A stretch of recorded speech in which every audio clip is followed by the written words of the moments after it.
ubwiza bw'Imana bukubira special. Nimba ubyizera uvuga uti amina.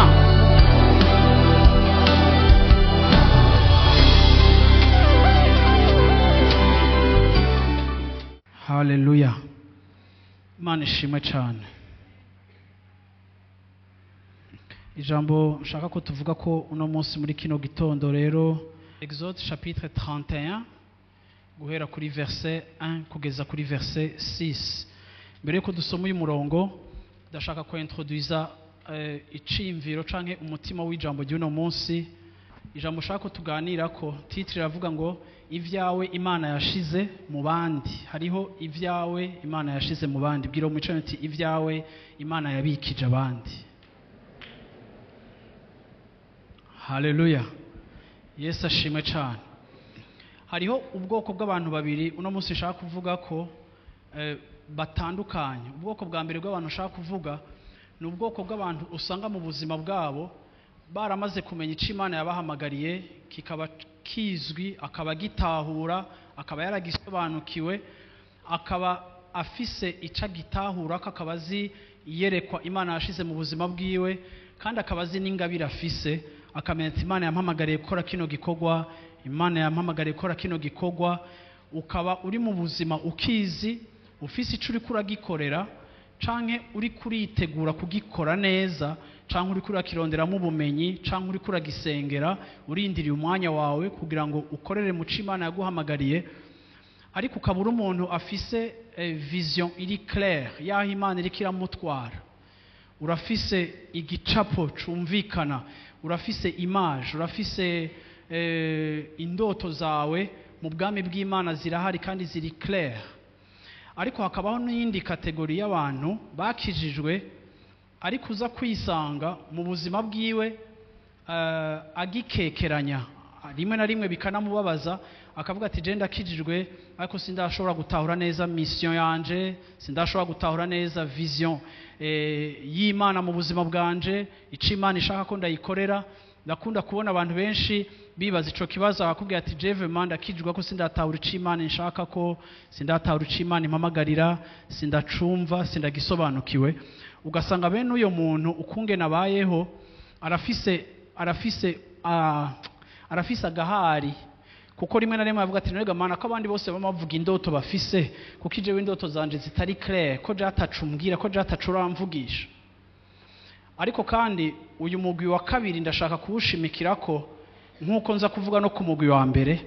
Ariko icimviro canje no munsi kiravuga ngo abo bantu bose uko ari babiri hariho ivy'Imana yababikiye kandi ibishira mu bandi. Muri bo ntavyo bumva uyu munsi, ariko Imana yabibikije abandi kugira ngo mu gihe gikwiye abo nabo baze bakubera umugisha, batume Imana ikumenyesha ici gushaka ko. Yesu ashimwe cyane.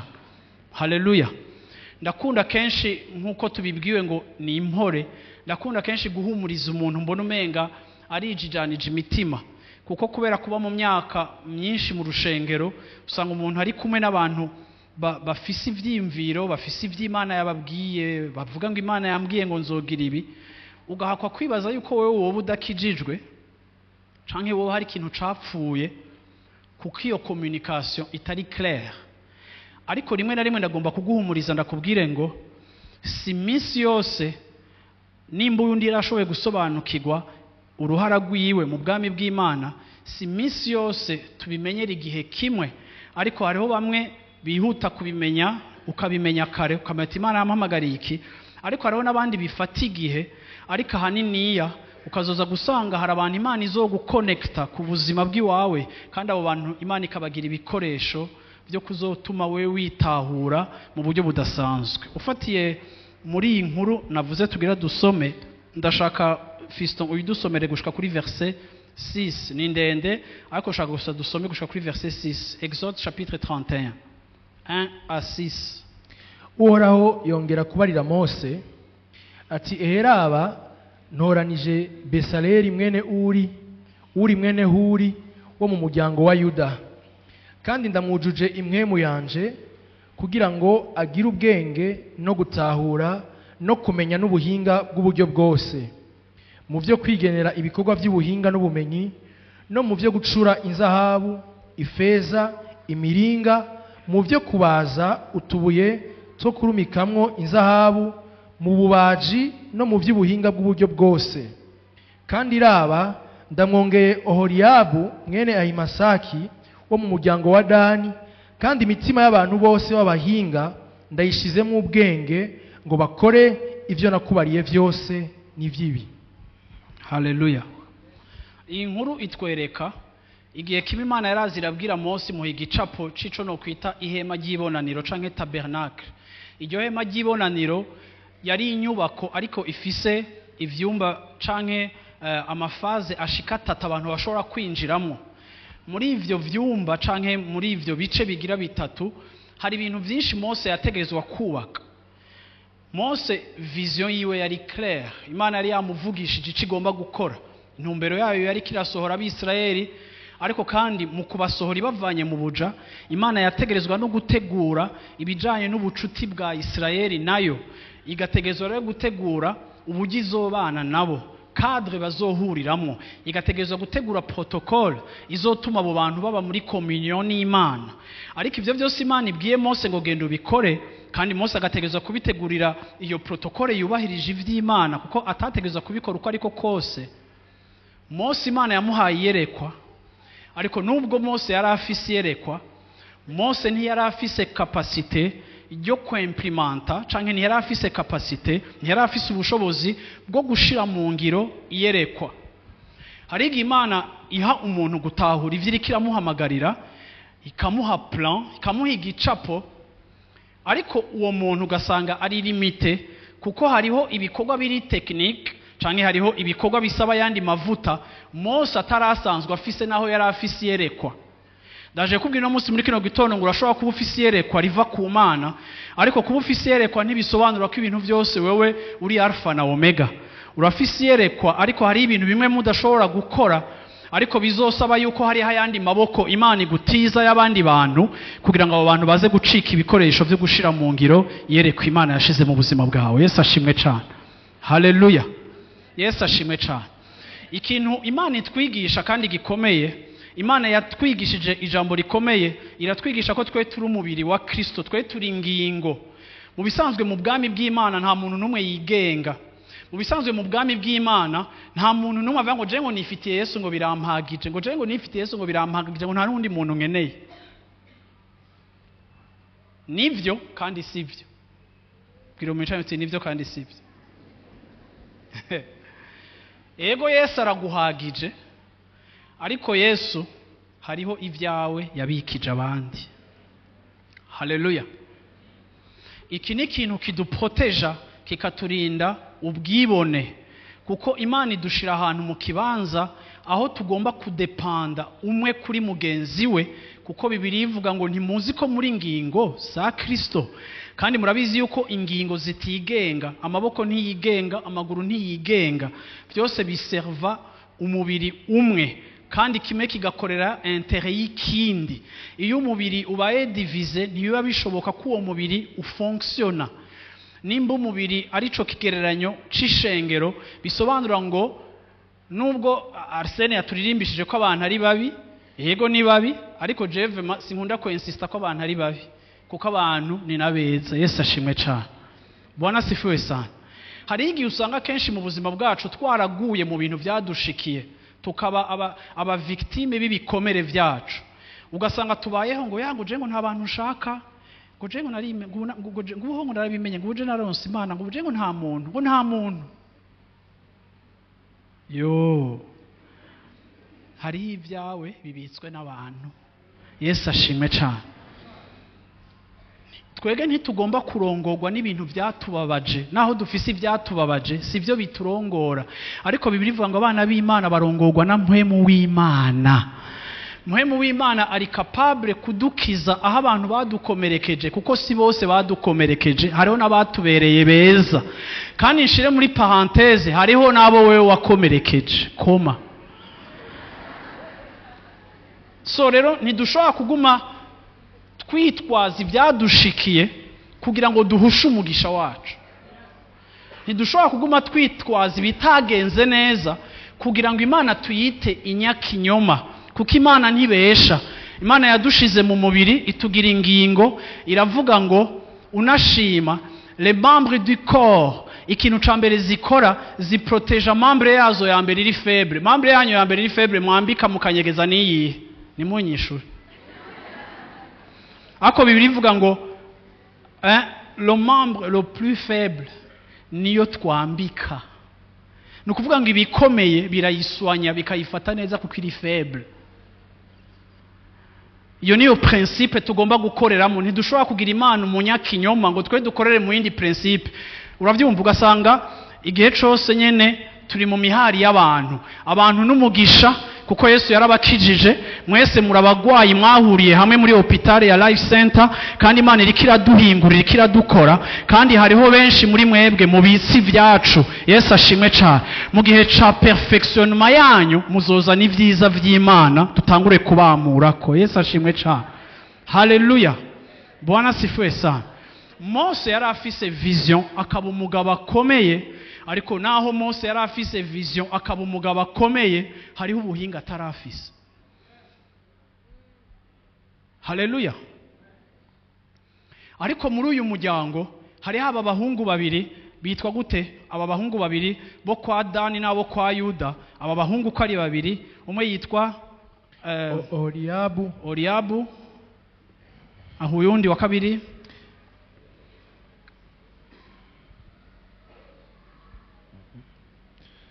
yitwa Besaleli. Besaleli mwene Uri. Ni en fait ni Besaleli na Oholiabu. Aba bahungu babiri bari abantu b'abahinga. Imana ku murongo wa kabiri irabwira Mose ngo mbega ngo menya, sache que j'ai choisi. Nukuvuga ngo bari abantu Mose atazi, bari abantu atari abastar, bari abantu batari barurangiranwa, bari abantu baraho bakora ibikorwa bisanzwe bajisha bagira gute. Ariko igihe Imana imaze kubwira Mose ouvrage ikomeye, Mose iriko iramutera ubwoba ingene azoyiheyariza, Imana irajira amubwira ngo umenye yuko, haleluya, amazina kwera ari compliqué, Besaleli na Oholiabu, uravyumva, umenye yuko aba bantu nagize gute, nabagize gute. Hari ukuntu havuga yavuze ngo yabahaye gute, yabahaye gute. Urashobora kunsomera ico yabahaye verset 3. Nabujuje muhemu w'ubwenge no gutahura no kumenya n'ubuhinga bw'uburyo bwose, gusobanukirwa ubuhinga bw'uburyo bwose. Yani Imana yabahaye capacity yo gukora ibintu by'ubuhinga bw'uburyo bwose, even n'ivyo bo batari basanzwe bazi. Aba bahungu reka mvuge gute, ntibari bazi ngene isanduku y'isezerano woyubaka ukameranja bois na or, ntibari bazi ngene wubaka ibi bintu byose.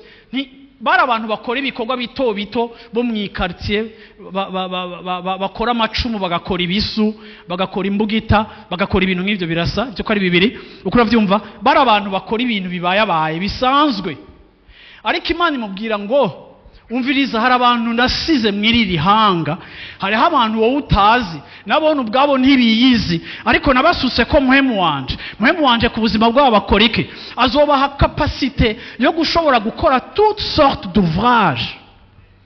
Verset 4, si ivyo gusa ngo bazoshobora no gukora, haleluya, uravyumva ngo nabahanze capable yo gukwinventa, bashobora kwinventa ibintu bitahari, bashobora gukora inzahabu, bashobora gukora umuringa, bagakora n'ifeza.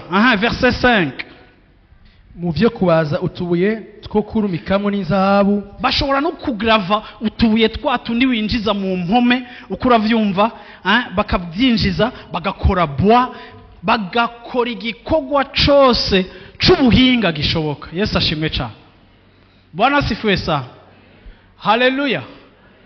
ndaje kubira umunsi muri kino gitondo ngo si kubera wibona nk'uko umenga ntacu ushoboye ukwiye kwibaza ko atacu ushoboye, nuko gusa haleluya utaraba expose kuri vision niniya hama ngwize guprovoka ivyo Imana yadepoje mu buzima bw'iwawe. Nemera kandi nizera ko ata muntu numwe ari goyigoyi atangabire canke atabutunzi Imana yadepoje mu buzima bwiwe, ariko kimwe mu vyo nemera nuko bamwe birasaba yuko baba expose ku bintu bimwe bimwe. Harasaba yuko hagera igihe aho Mose aza kukubwira ica kwiteze ko. Ndiko ndimvira igihe Mose yaja kuraba abagabo akababwira ngo Imana imbwiye ngo mwe murashobora gukora ibi nibi raba plan na icafye mwe ni mu vyexecute, bari gushaka kumubwira ati yo mugabo shawogira utudendereze ugira utubwira ibintu by'amananizi, ibintu natwe twobikora, ibintu twobigira gute. Kumbure bari kumubwira gutyo onye. Mose aravuga ati ndazi ko muza kubishobora. Yesu ashimwe cyane. Mushobora kuba mutiyizi ariko ico Imana yakoze mu buzima bwanyu n'ico Imana yabambwiye ko yambwiye ngo mwebwe nubwo mutiyizi mufise ubwenge bwo gukora igikorwa cyose.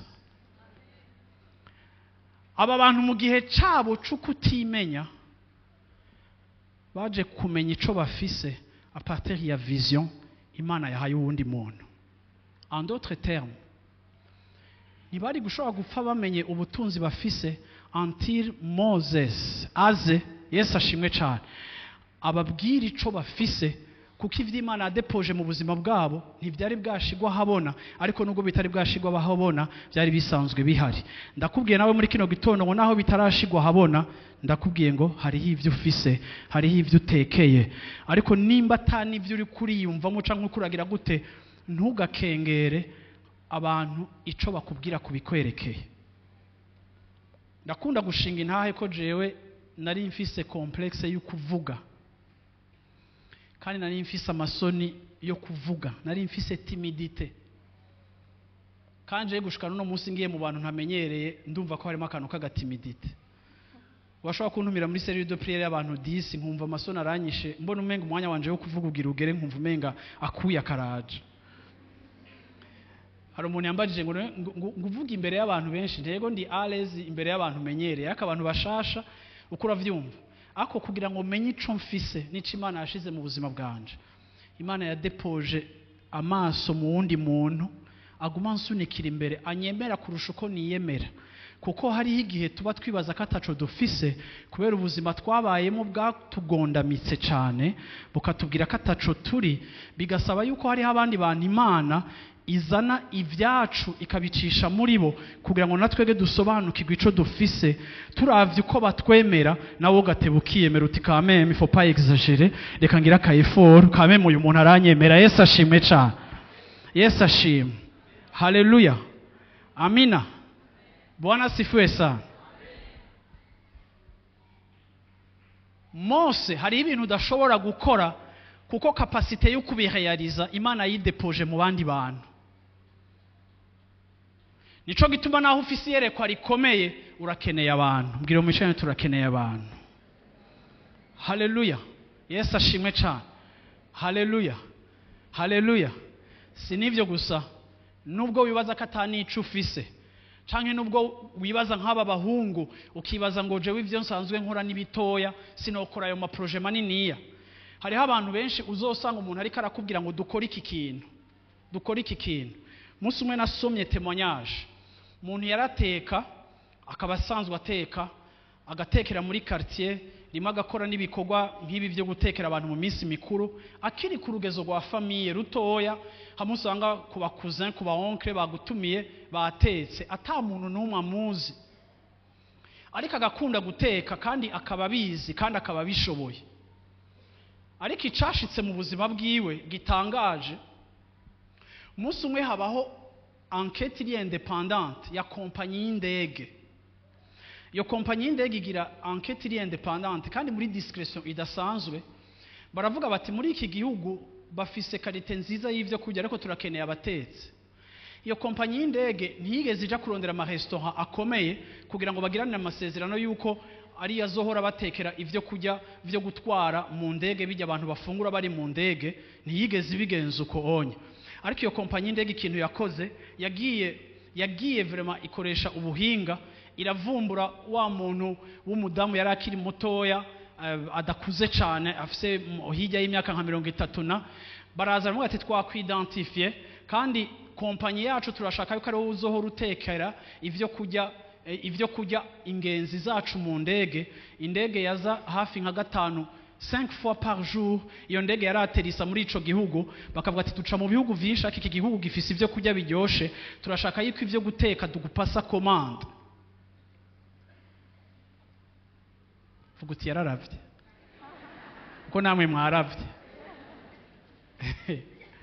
Urabiziga abantu b'Imana igihe bamukontakta bakamuzana mu ntuze muri interview, niba abantu yashika no muri biro akajugumira ko ryari ryambere yinjiye mu biro vyiza, ariko baramubwira ati twaramenye ingene uteka, twarafunguye no kuvyo kujya vyawe atavyuzi, turaguhaye kontra yuko uzohora utugaburirira cyo gututegurira amapla ashika muri kontra ya mbere, amapla ashika nimba ari 1300 ku minsi ingahe itanu tuza muri kino gihugu. Niwe dushaka kutekera, tuzoguha ibikoresho bikamwo, tuzogira gute, wewe dushaka kudutekera umuceri, turashaka kudutekera ibiraya, turashaka kudutekera imboga, turashaka kudutekera ibi nibi, nta vy'imikate tugusavye. Nawe uravuga ngo yo mwami wanje ivyo je navyo ndoshobora, je ndacari mutoya, ndi umurundi, ndaciye bugufi, Jean nyene kujya muca muvuga.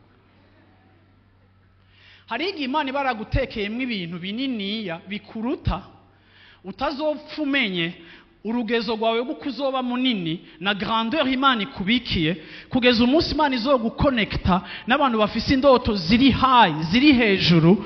Igihe wowe bari bibaza ko atani indoto ufise, uri umuntu wo gukora ibikorwa nyene volontaire, gutekera umuryango atani ico baguhemba, ariko Imana ikaza kuko yagucaguye kandi yagutungishije kandi yaguhaye ubwiza n'uburyohe, ikazana abantu bakaza baguruka, bakaza baje kukurondera, ukababaza ngo mwamenye gute, bakavuga ntituzi ukene kumenya ngene twakumenye, ariko bikaza bikagusanga aho uri, ukaza kudekuvura yuko bwa bundi wari ufise amakapasite yo gushobora kugaburira abantu 1200 mu ndwi imwe mu mwanya muto ugacika rurangiranwa. Kandi murabizi yuko bene uwo muntu yamaze kuronka amasoko nkayo n'ayandi masoko menshi acaza murondera kuko acacika igrife, ariko waza kuraba ugasanga ni kubera iki, nuko hari aho Imana yagukonexe kugira ngo baprovoke potentiel yawe hamushigwa habona nico Imana yagutungishije. Nico gituma udakwiye kwirabira mu byo uri kurakora biri ordinaire. Nivyo vyashikiye Elisa yari akora ibikorwa biri ordinaire byo kuragira bibayabaye bisanzwe, ariko kandi Imana irungika Eliya ngo genda umunsigira amavuta kuko ari wazogusubirira.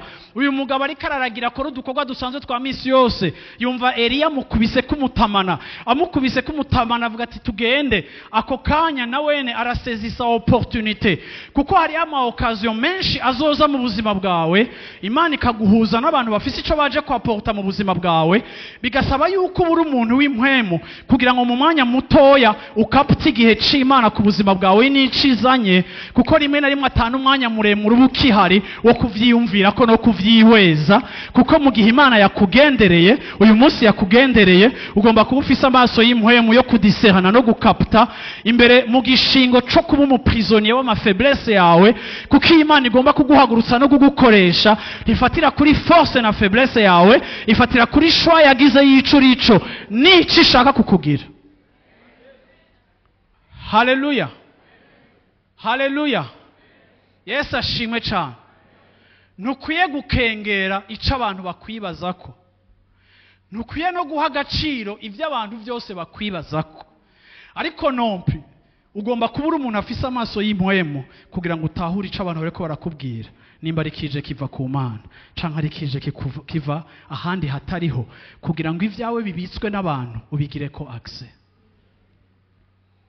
Haleluya, Yesu ashimwe cyane. Amina.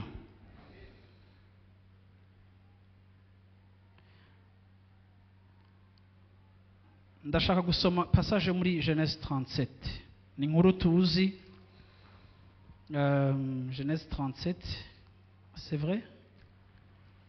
Yes, verset 6 kugera kuri verset 10. Genèse, inkuru ya Yosefu murayizi, ariko ngomba kuyivuga ko ikintu gitoya. Aha.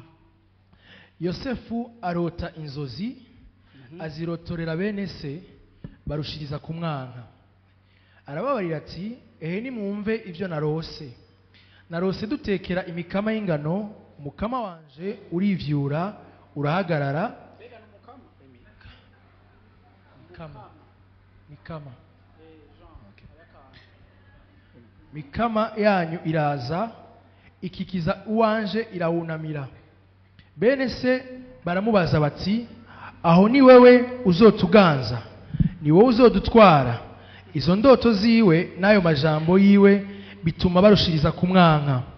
Yongera kurota izindi nzozi, azirotorera bene se ati nongeye kurota izindi nzozi, narose izuba n'ukwezi n'inyenyeri 11 binyunamira. Azirotorera bene se aramukankamira ati izo nzozi nizo ziki? Aho jewe na nyoko na bakuru bawe tuzoza dukubita inkoro hasi imbere yawe. Uyu ni exemple typique y'umuntu Imana ihaye indoto zikaba ziri clair. Ariko kandi murumva mwese inkuru murayizi sinza kuhateba, indoto ziwe zaramukwegeye kuko indoto ziwe zatumye abantu bamugirira ishari kandi bumva yuko c'était un garçon prétentieux, kwibaza ko abantu bazogupfukamira, kwibaza ko abantu bazogusenga, cari ikintu bumva ko kibatsitaje kandi badasobanukiwe. Ako ndagomba kuvuga ngo ico Imana yakoze mu buzima bwa Yosefu, yamweretse grandeur, yamweretse ico izomugira.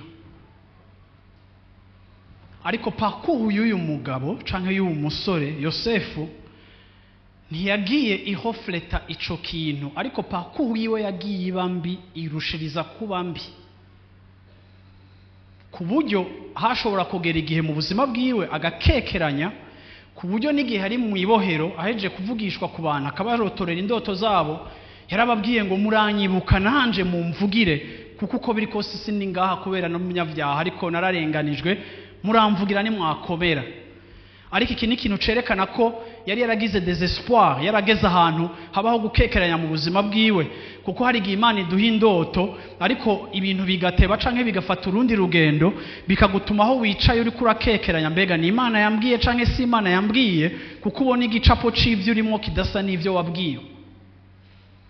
Ako ndagomba kuvuga ngo nubwo Yosefu ari we Imana yahaye indoto akarota ivyiwe akabibona, ngenda babwire ngo Yosefu kugira ngo ivyo Imana yavuze bishikwe byasavye ko undi mugabo arota.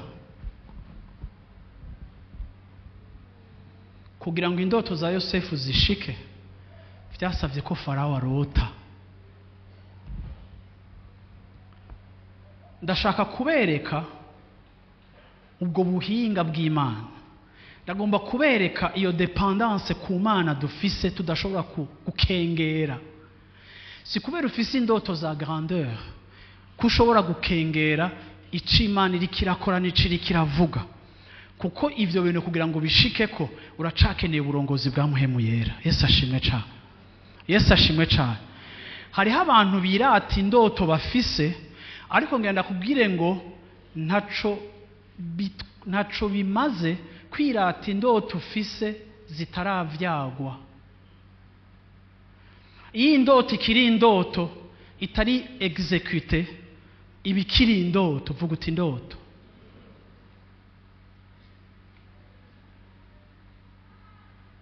Farawo ararota, Bibiri ivuga ngo indoto ziwe zimuhagarika umutima, n'est-ce pas?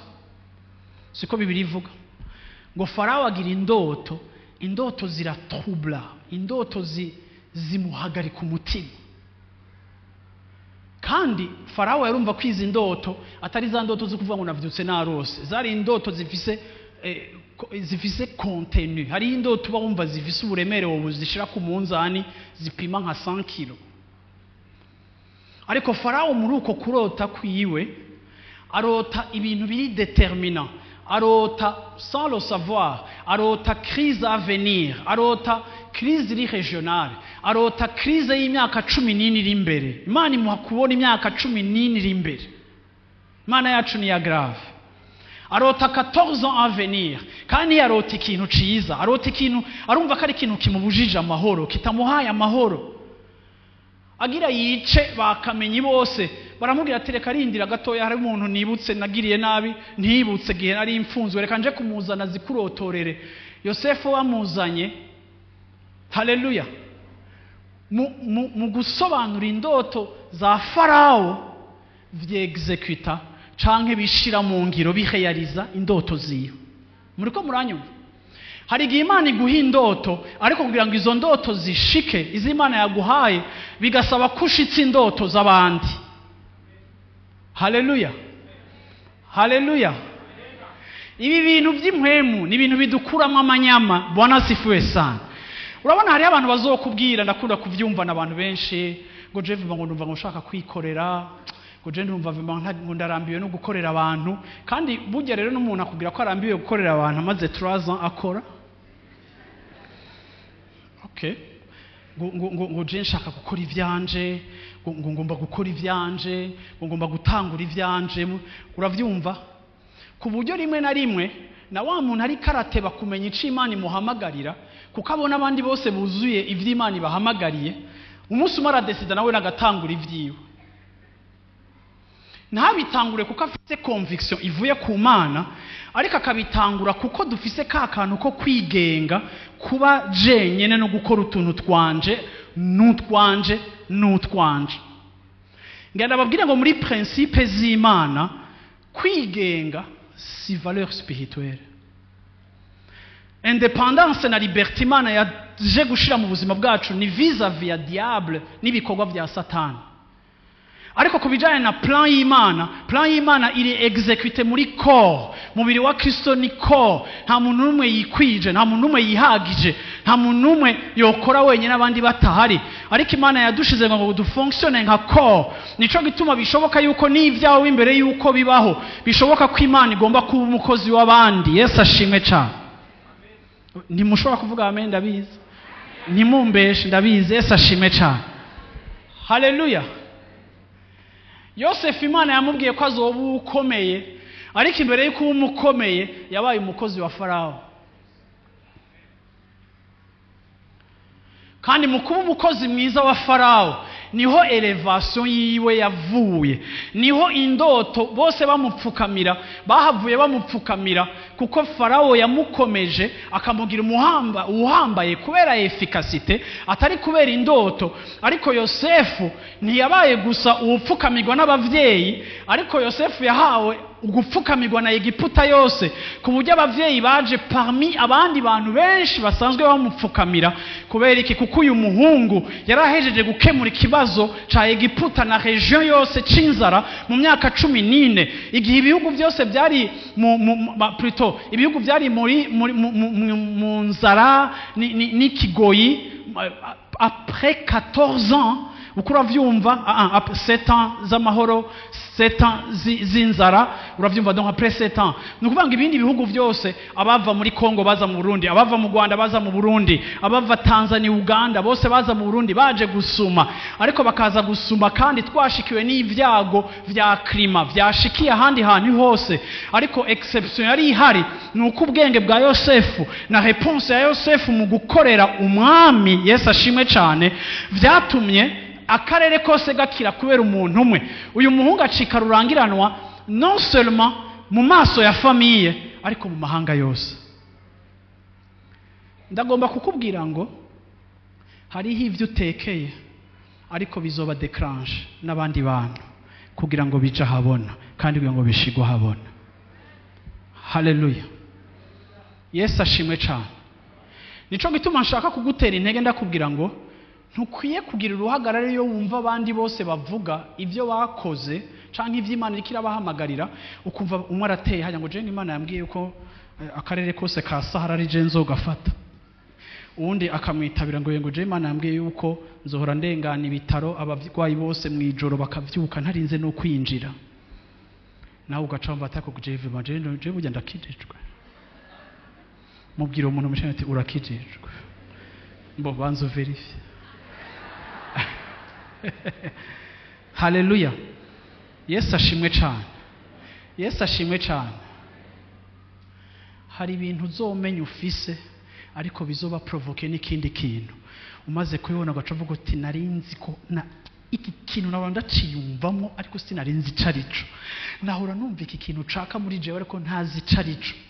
Warubize hari igihe n'ukuri ushika ahantu, ushika mu gihugu, ushika mu kibanza, ushika muri cercle y'abantu, ukabona ikintu kiriko kirakogwa, ugaca wumva umutima wawe uramatanye n'ico kintu, ukavuga ngo ni iki nyene, sinahora nzi ngene citwa, sinari nzi ndiyo kiri, ariko amen, Imana hari ikintu inyeretse, Imana hari ikintu igize gute. Ni ukuvuga ngo bimwe Imana ivyerekana kare, ariko hari ibindi Imana izokwerekana biri mu buzima bwawe, ariko biri muri timing y'Imana, kuko bizovyuka muri 2026 ntushobora kubibona kuko aho biri, ntaho biri, nta handi biri, ariko rindira gatoya, mu myaka 3 iri imbere uzohura n'ikintu kiguconnecte mutima wawe kikubwira ngo voici ce pourquoi tu es né. Ico gihe uzovuga ngo amina kubwa sana. Ico gihe tuzokubona ushushe, ico gihe tuzokubona ubuzima bwawe bwahindutse, twibaze ngo mbega niki cahindutse. Ariko nuko igihe gikwiye cageze, Imana iguhuza n'abafisi yerekwa rifitaniye isano n'ivyo watekewemwo, hamuca wumva ubiconnecte. Yesu ashimwe cane. Hama muri iyo connection, haleluya, ukavuga uti ndahagurutsa. Mu myaka ya kera cane bubaka ibisagara bimwe bimwe nka za New York, kuko ari ahantu hato, ni muri superficie nto, bategerezwa kubaka muri hauteur. Muri uko kubaka muri hauteur bategerezwa kubaka nyene ama etage nyene maremare, 100 ijana. Ico gihe cayo ma infrastructure akomeye muri Amerika, bubaka chemin de fer, usanga ijabuka igihugu cose, bagira gute, cari igihe ca croissance, ariko hakaba hakenewe beaucoup plus ikintu no kwita ibikorwa bikomeye vyubakwa bitari bwubakwe, atahandi vyari bwabeho, ariko kandi bigakogwa kugira ngo bareponde kuri besoin niyo souci yo kugera superficie itari niniya cane. Mugerageze kwiyumvira rero aba engineer bari barize ico gihe canke aba architecte, usanga petete bari barize kubaka ama etage 10 canke 12, ariko le milieu d'affaires ukura vyumva ikazi kaba challenging, ikavuga ati je ndashaka ko munyubakira etage 80. Igihe kimere bagenda kuraba umuntu w'umwubatsi aravuga ati ico kintu nicobaho kizogwa ku bantu, ico kintu nigikunda nikibaho, ahubwo ni mwana bigira azoba ari n'ikibazo.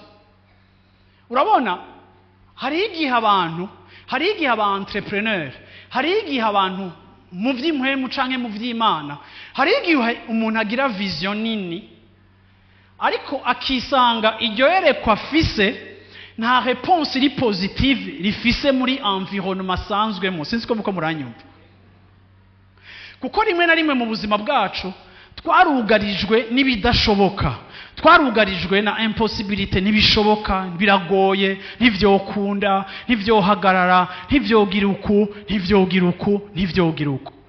Ugasanga abantu baramaze kuba abaprisonnier b'ukudashoboka.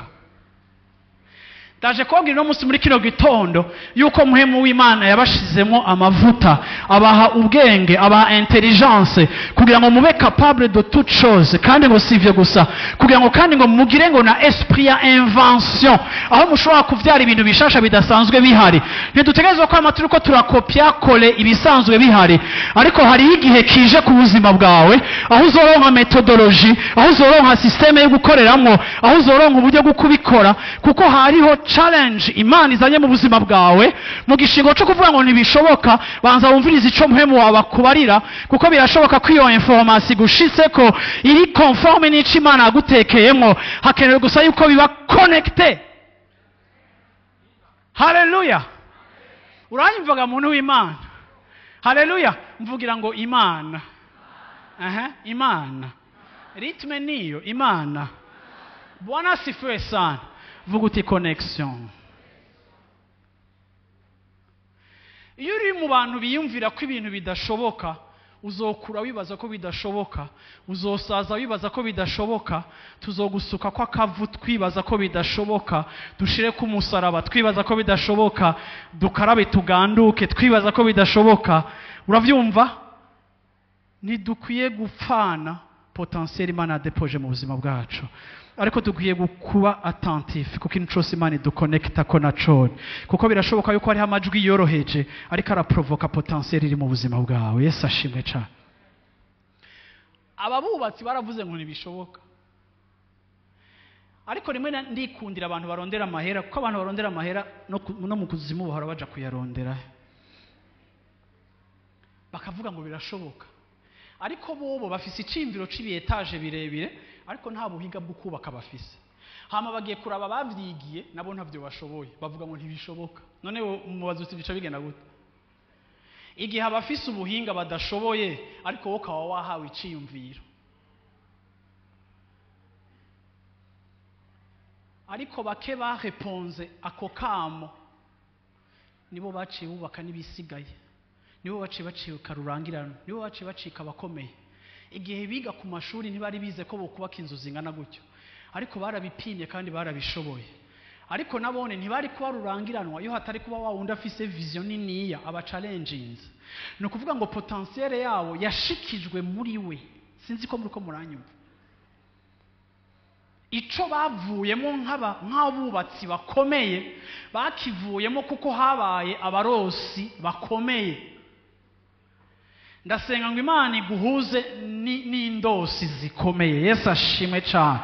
Abantu basitura ibihome mu bwami bw'Imana, abantu basitura, abantu bahanversa ama principe n'amapanse ari établi, abantu bahindura ibintu, abantu barevolution ibintu, abantu bataboshwe n'ikintu na kimwe, ariko abantu gusa babona ico bagomba gushika ko mu izina ry'Uhoraho. Yesu ashimwe cyane. Ibi ndiko nabikubwira wowe wakijijwe, nakubwira ngo hari igihe uba muri ennui, ukaba muri paresse spirituelle, ukamera nk'umuntu yashitse, ariko ndaje kugira ngo nturashika, ariko harageze ko Imana iguhuza n'abantu baza kuvyura ikintu kiri muri wowe gisinziriye, kuko mpwemu yaragusize, aguha toutes sortes d'intelligence pour accomplir toutes sortes de grandes œuvres. Hallelujah. Hallelujah. Yesu ashimwe cyane. Yesu ashimwe cyane. Ikibazo canje uno munsi muri kino gitondo ndakubaza ngo uri connecte kuri inde? Uri muri cercle iyihe?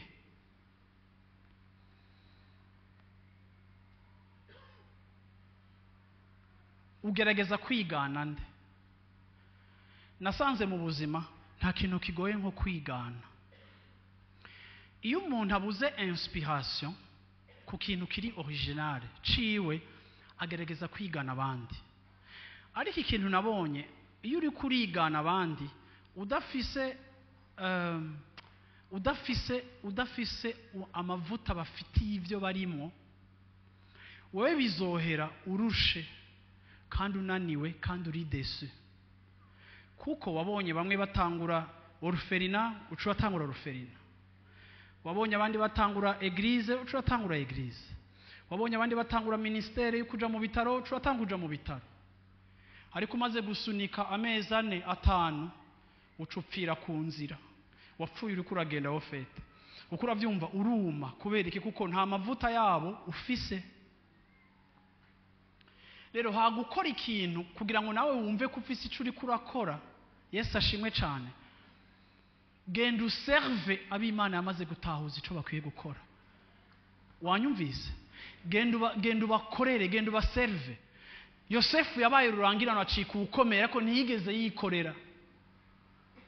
Kwa Farao ntiyikoreye, kwa Potifari ntiyikoreye, muri prison ntiyikoreye, yamye ari numero 2. Hariho aba eternel numero 2, hariho aba eternel numero 3, hariho abantu bazokwama bameze nk'abataboneka ariko batuma ibintu bifunctiona. Oliye yo kugenda gukora ikintu kitari icawe ugapfira ku nzira, bagasanga ikiziga c'umuntu w'Imana aho caguye. Sinavuze ikiziga ngo baguhambye, bagasanga aho wumiye kuko wagiye muri domaine atari gwawe. Ucuruma spirituellement, utangura kugwana n'umugore, utangura kugwa mu bibazo bitagira uko bingana, ucika umupagana kijijwe. Uravyumva abantu bakurengana bakabona ni shame ku bwami bw'Imana, ni ikintu giteye isoni ku bwami bw'Imana, kuko wagiye gufunctiona muri domaine atari gwawe, kuko wumvise umenga ushaka kugira ico ukora. Ndaje kubabwira muri kino gitondo ngo Imana ntiduforsa gukora. Imana imana si umukozi mubi ashaka ko abakozi bacumukura bakagira ibyo bamuzaniye, ariko imana ni umukozi mwiza, ni umubyeyi mwiza agomba kugufasha kumenya ingabire na talent yaguhaye kugira ngo ibe develope hama ikoreshwe, kandi irashobora no gukoreshwa buhoro mu bikorwa bikeya. Yesu ashimwe cyane, imana bikayihimbara ariko hakagira ikiko kirakoreka. Yesu ashimwe cyane. Mu gishingo cyo gukora ibitari ibyawe bikakwica bikakonona kuko utabisigiwe. Haleluya. Yesu ashimwe. Haleluya. Amen. Ndarangirije kuri Daniel chapitre 2 verset 1 na verset 5 na verset 11 na verset 12 kugira ngo nshimangire ikiciyumviro.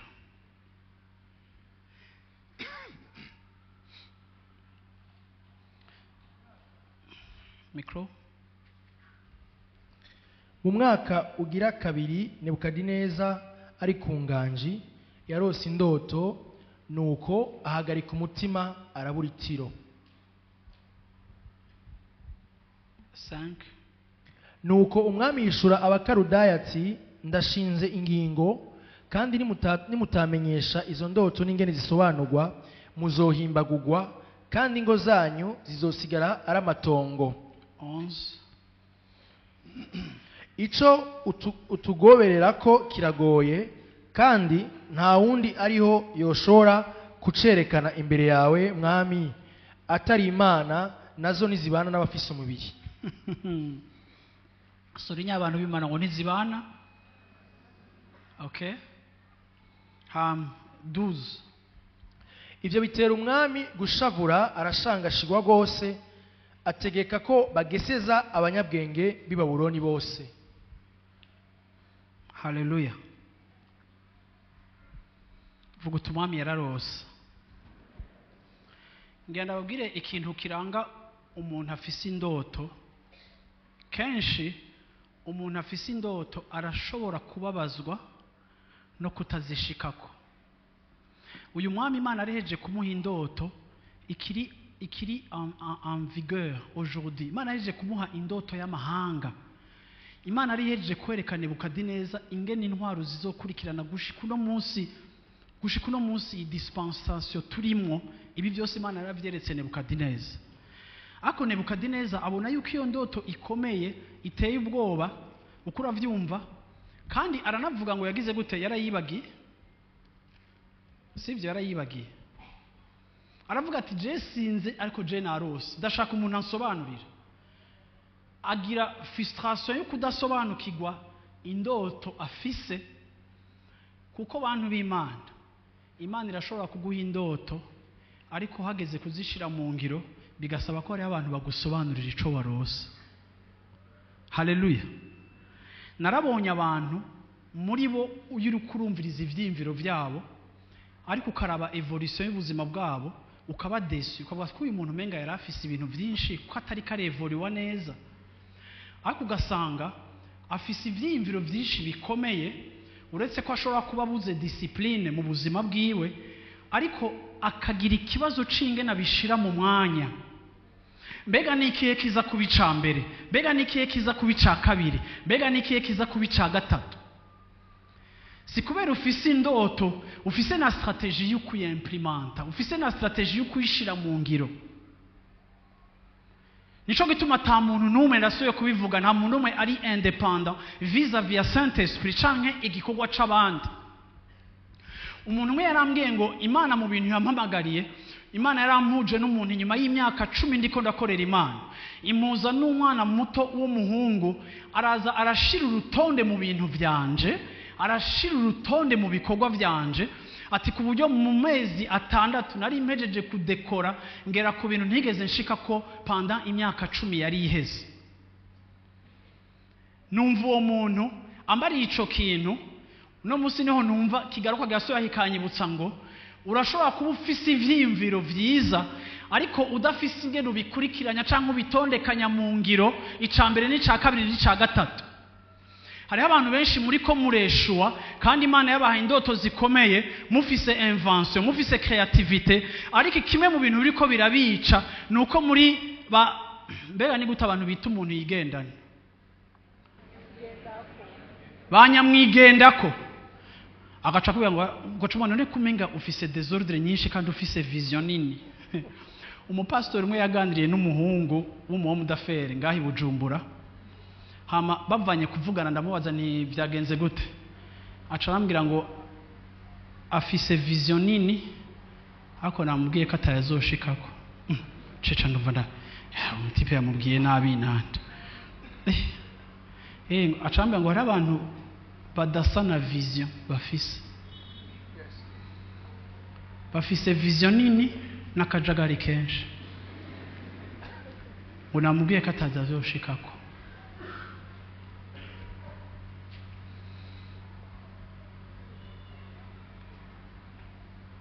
Nyamwigendako, Yesu ashimwe.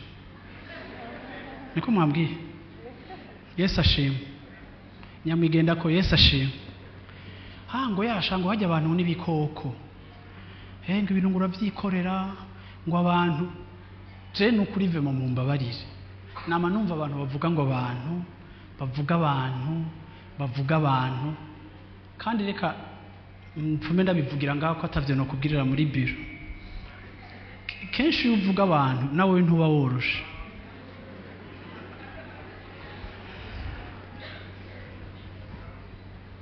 None wowe uri umumarayika, wowe uzoguruka. None ko abantu ari babi, shiraho system ya control. Ariko ni wanka gushiraho system yinge nakazi kawe kagenda, naho ufise vision niniya, imyaka yawe ya gloire uzoba uri kurivuza ibituntu, bazoba ko barahindura marin, kandi ngendavuye ko rein igugwa $500,000 udafise assurance, kandi nta niyo ufise ngaho. Ukura vyumva uzogira ukitangura kujya udufaranga twa mbere, uzoba ugiye kwivuza, kuko nituri omnipresent, nituri omni everything, nituri bitangaza. Turi abantu, turafise amalimite. Hariho amasaha yo kuryama, hariho amasaha yo gusinzira, hariho amasaha yo gufungura, hariho amasaha yo kwitwararika umuryango. Uzokwiruka mu bintu byose kuko ushaka kubibamwo, uhindukira inyuma usanga abana bawe bacitse ibirobezo, kuko ntiwigeze ubaronkera umwanya, kuko wari tellement busy mu kuproteje ibyawe na vision yawe. Mu myaka yuko vision yawe ishika, uzogira prosperity tarenza kenza, hama tworganize anterema.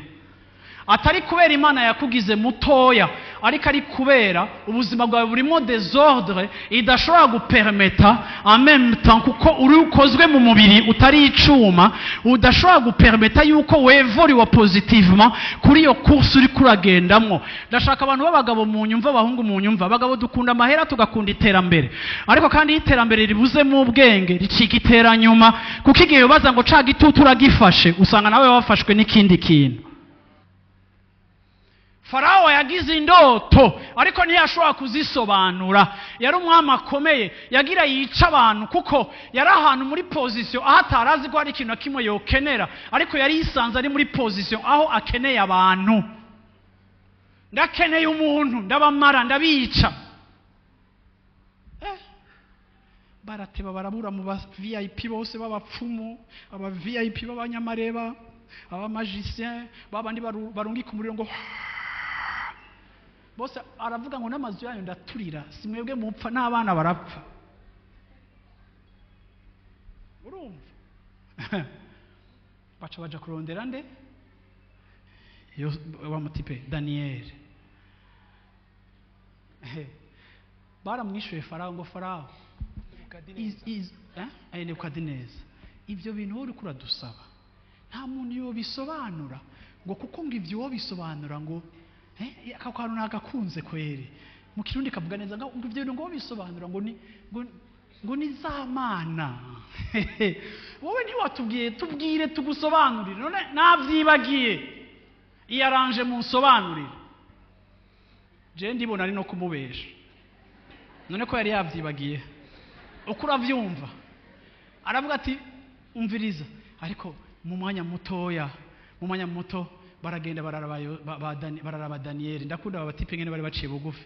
Umve Daniyeli bagiye kumuraba ingene yaciye avugasha abantu b'Imana rembloshete.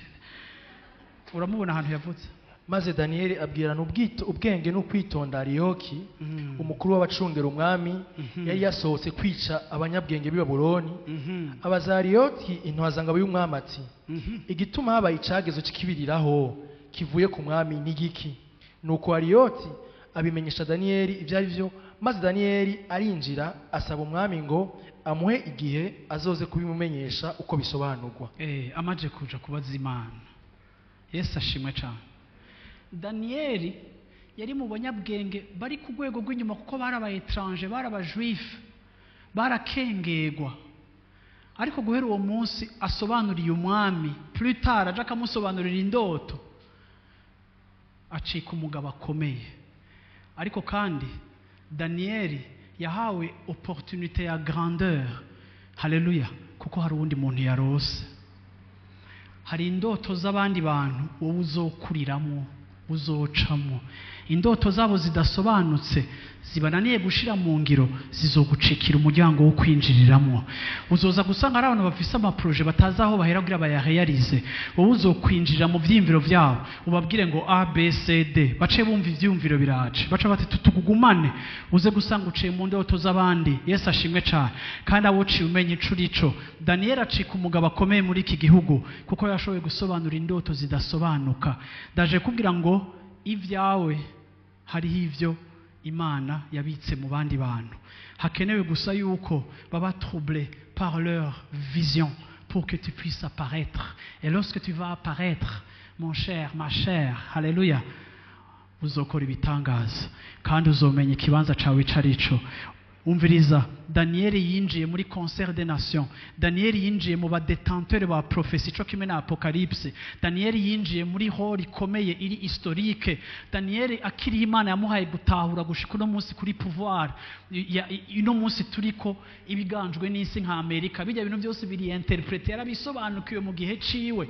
Ariko Imana yamuteye iryo teka kuko kandi haleluya yabanje kuvugisha umwami. Wari ururimi rw'ubwami. Ariko Daniyeli aca mu rurimi rw'ubwami, agira access ku vy'ubwami.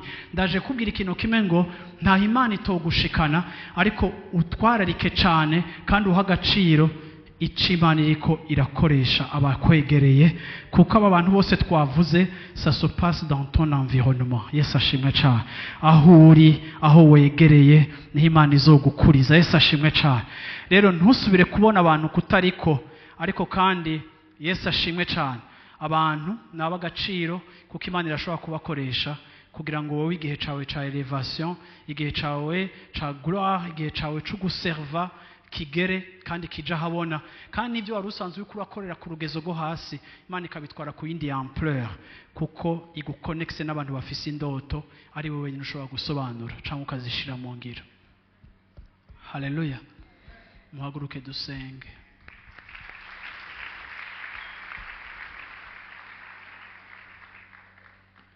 Haleluya. Abafise indoto nimuhaguruke. Haleluya. N'abatazifise muhaguruke. Haleluya. Kuko kuri mwebwe, amina, Imana izoshira ku nzira ikivyura ikintu muri mwebwe. Yesu ashimwe cyane. Muri ko murahaguruka ndabapose question, ndababaza ikibazo. Biramaze kugushikira ukabona ikintu ugacuvuga ngo aha, biramaze gushikira. Urana ko ntabisiguye rofete ko mwavyumvise nuko bimaze kubashikira. Uramaze gushika ukabona ikintu bate ngo reka ndabashingire ntaye Jesse ndumuntu sinkunda Imana yampaye ama muscle mu mutwe apana mu maboko. Sinza kubisobanura. Hama rero kuko nkunda ibintu binyorohereza, ntakunda ibikorwa byinshi by'amaboko. Umuntu yamayimvira ngo kubera iki batakoze akantu gakora iki kintu vraiment. Genre akantu gakati fromage gutya, genre akantu gakati ibintu ku cyangwa akantu gahanagura ibirato gutya utarinze gufata isiraje. Amasanga hari utuntu niyumvira kuko itutahari. Hama umunsi umwe ndiko ndagenda mu isi nkaca mbona ka kantu nkumva umenga aka kantu twari tuzinanye nari ndabizi ko kahari gusa sinari bwakabone siko hari igihe bizoshika mu buzima atari kuri ibyo je mvuze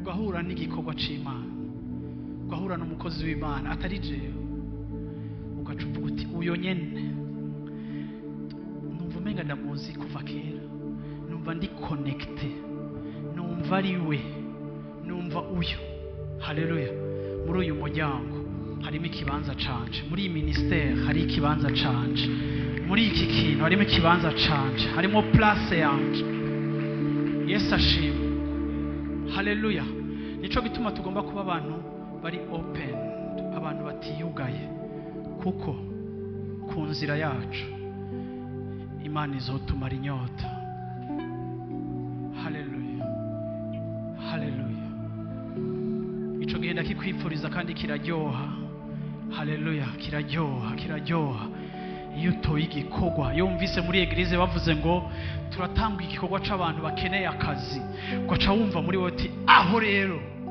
ati cyo ni canje ugacuza ukatubwira ngo jewe ndi umuformateur naraforumye abantu benshi bararonse ubuzi hari ibikorwa bitaravuka ngaha ariko umunsi bizovuka uzoca wumva ati iki ni kibanza canje iyi ni place yanje haleluya Yesu ashimwe cyane kuko mu ndoto z'abandi ziraprovoka inspiration muri wewe kandi zigaprovoka zigasuscita ibyawe biryamye kumva umenga hari ubuzima buvutse kumva hari enthusiasme utigeze kugira ije mu buzima bwawe nuko hari ikintu wahuye naco nuko hari ijambo wahuye naryo nuko hari icimviro wahuye naryo haleluya haleluya ndashaka gusengera iyi laboratoire y'indoto z'ubwami bw'Imana haleluya icike fonctionnel ndashaka iyi laboratoire ndashaka izi capacité invention ziri mwebwe ziri mihamagaro iri muri mwebwe mihamagaro ikiri kiraja habona mihamagaro ikiri ku ma etape ya mbere mihamagaro ikiri kirahaguruka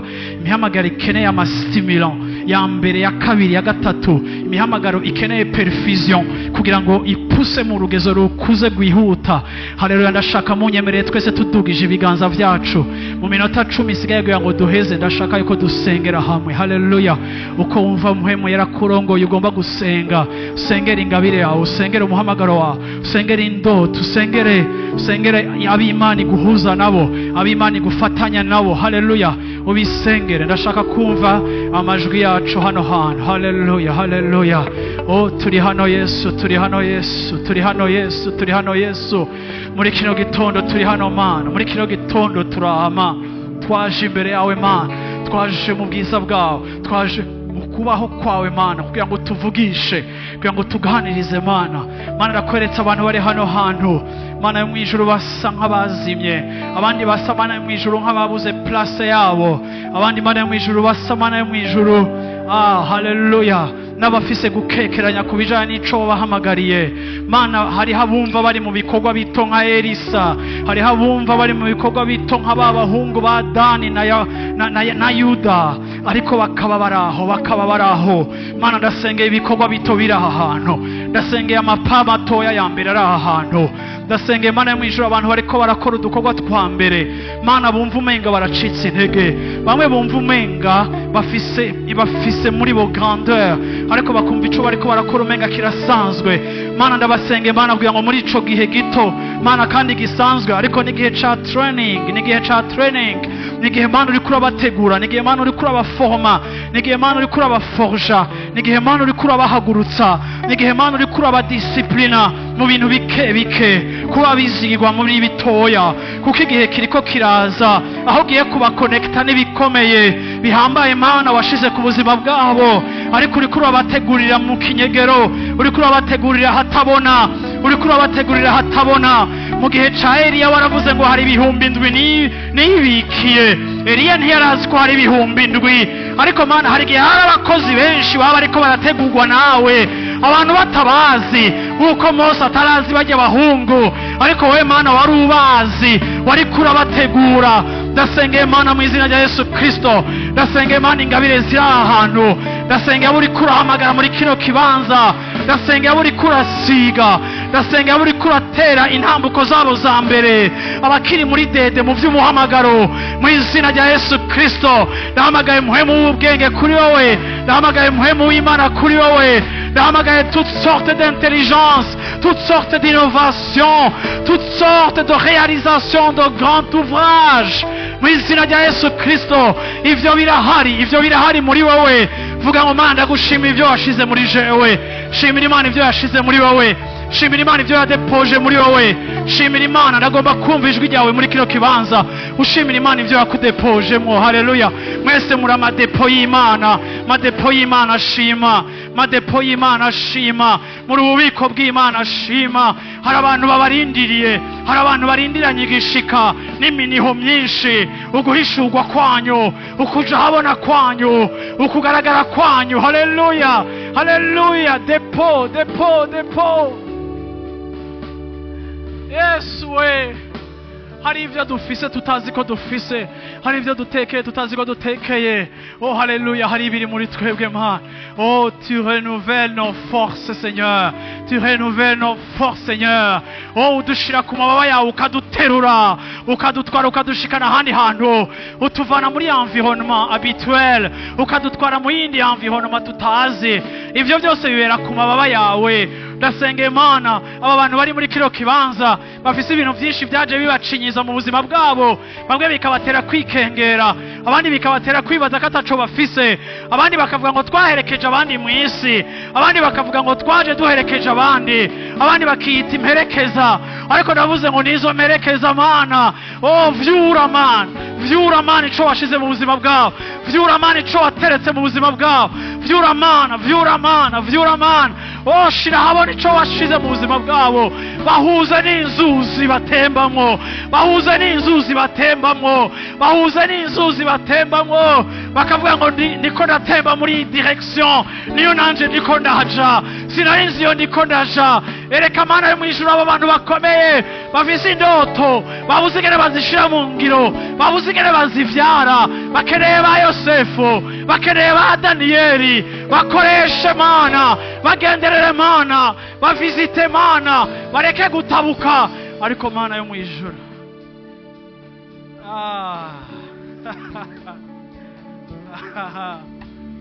haleluya, haleluya. Oh haleluya. Oh muntu himbaza, himbaza. Haleluya, haleluya. Muntu himbaza, himbaza. No muri dushe yawe himbaza. Iyo niyo podium ya mbere Imana iguhaye. Himbaza hajya, iyo niyo podium yawe Imana ya mbere iguhaye. Igihe ca reconnaissance yawe kizoza, igihe ca reconnaissance yawe kizoza. Hari umuntu azoguhamagara from nowhere akubwiye ngo duterera akaririmbo, co gihe bizoba biheze, uzoba ugiye. Imana bisaba contact imwe, Imana bisaba connection imwe, bikaba birakoretse. Reka kugira uruhagarara ngo ntibiraza, ariko itwararike temps ya préparation. Haleluya, haleluya. Yesu we, Yesu we, Yesu we, Yesu we. Mumfashe n'amajwi yanyu uti Mwami Yesu. Mwese musemerere uti Mwami Yesu. Ndagushimira muri kino gitondo yuko wangize ububiko bw'ivyiza vyinshi muri jewe, umaze kunkiza. Haleluya. Warampamagaye, warantoranije kugira ngo ncike igikoresho mu bwami bwawe. Ariko uko iminsi yagiye, hari ibintu bishaka kunyegeza ico washize muri jewe. Muri kino gitondo ndagushimiye wowe Mana yanje yuko hariho ivyanje wabikije abandi bantu. Mu izina rya Yesu Kristo ndasenze Mana kugira ngo umpuze, ndasenze Mana kugira ngo ushira habona, ndasenze Mana kugira ngo ugaragaze, ndasenze Mana kugira ngo urushirize gutegura ico washize mu buzima bwanje. Ndagushimiye Mana yuko utandungitse ngaragara, ariko wandungikanye ubutunzi. Ndagushimiye ico washize muri jewe. Sinkishaka kwigereranya n'abandi, sinkishaka kwigana abandi, ariko Mana mfasha kudekuvra originalite yanje, ico wangize, ico wampaye n'ico wambikije kugira ngo kije ahabona cagura ubwami bwawe.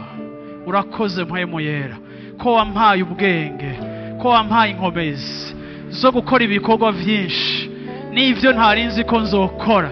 Nico gituma ijambo ryawe mu Banyefeso igice ca 3 murongo wa 20 rivuga ngo izokora ibirengeye ivyo nsaba n'ivyo niyumvira. Yesu ashimwe cyane, Yesu ashimwe cyane, Yesu ashimwe cyane. Haleluya, amen. Daniel ntiyigeze yibaza ko azoba umuntu akomeye ari umuja. Yosefu ntiyigeze yibaza ko azoba umuntu akomeye mu gihugu ari umuja. Imana izokora ibirengeye ivyo wibaza n'ivyo wiyumvira kuko ari Imana. Yesu ashimwe cyane, izobikora ku cubahiro cayo. Imana ibahezagire.